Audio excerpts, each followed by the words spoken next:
Cookery சேனலை பார்த்து யார் வேணாலும் சமையல் பண்ணலாம். ஆனா சுவையான சமையல் பண்றது எப்படி? நான் இதயம் நல்லெண்ணெயில சமையல் பண்றேன். ஆஹா ஓஹோன்னு பாராட்டுறாங்க.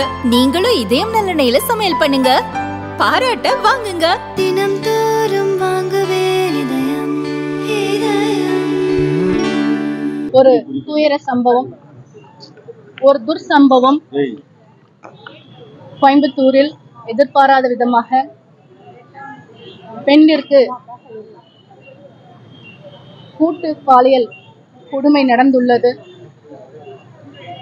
இந்த நிலையினை ஆளுகின்ற தமிழக அரசாங்கத்திற்கு எங்களுடைய கண்டனத்தையும், அதே மாதிரி தொடர்ச்சியாக பெண்களுக்கு குழந்தையாக இருந்தாலும் சரி, சிறுமியாக இருந்தாலும் சரி, பருவ பெண்ணாக இருந்தாலும் சரி, கல்லூரிக்கு செல்கின்ற மாணவியாக இருந்தாலும் சரி, கல்லூரி வளாகத்துக்குள்ளேயும் சரி, அதே மாதிரி எதிர்பாராத விதமாக தொடர்ச்சியாக பெண்களுக்கு பாலியல் ரீதியான சீண்டல்களும் பாலியல் கொடுமைகளும் தொடர்ச்சியாக அரங்கேற்றம் நடந்து கொண்டிருக்கிறது. தமிழகத்தில் பாதுகாப்பு என்ற சொல் மிகப்பெரிய கேள்விக்குறியாக, குறிப்பாக பெண்களுக்கு நீண்ட பெரிய கேள்விக்குறியாக உள்ளது. இதனை எதிர்த்து முதல் குரலாக பாரதிய ஜனதா கட்சியின் சார்பாக மகளிர் அணியினுடைய தலைமையில் மிகப்பெரிய கண்டன ஆர்ப்பாட்டம் நடைபெற்றது. மிகப்பெரிய அளவில் போதையினுடைய தாக்கம், போதை கலாச்சாரத்தில் வளர்கின்ற சமுதாயம், இளைஞர்களுடைய சமுதாயம் காலப்போக்கில் இதை பார்த்து கொண்டே இருந்தால் போதை விற்பனையிலும் சரி, போதையினுடைய தாக்கத்தில் தமிழகம்தான் மிகப்பெரிய முதலிடமாக இருக்கும் என்பதில் மிகப்பெரிய கேள்விக்குறியாக மட்டுமல்ல, இது அப்பட்டமாக போதையினால் தான் மிகப்பெரிய தவறுகள், சமுதாய ரீதியான தவறுகள் நடைபெற்றுக் கொண்டிருக்கிறது. இதை உடனடியாக தமிழக அரசாங்கம் தமிழகத்தில் வாழ்கின்ற மக்களை காக்க வேண்டும். பெண்களுக்கு உரிய பாதுகாப்பையும், தன்னுடைய அமைச்சர்கள் இருக்கின்ற அமைச்சர்களுக்கு முதலமைச்சர் அவர்கள் அறிவுரை வழங்க வேண்டும். பெண்களை கண்ணியமாக நடத்த வேண்டும், பொதுவெளியில் கண்ணியமாக பேச வேண்டும். பெண்களை ஒரு அலங்கார பொருளாக பேசக்கூடாது என்பதை முதல் அவர்கள் எடுத்துரைக்க வேண்டும்.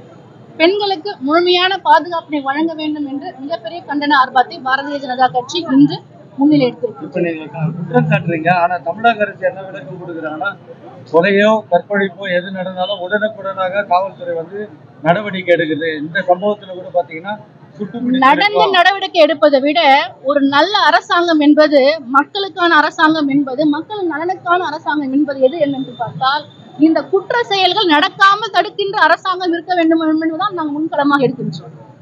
கிட்டத்தட்ட 2002 நம்ம இந்த SIR எடுத்திருக்கோம், கணக்கு எடுத்திருக்கோம், தீவிர திருத்தம் செய்திருக்கிறோம் வாக்காளர் பட்டியல்.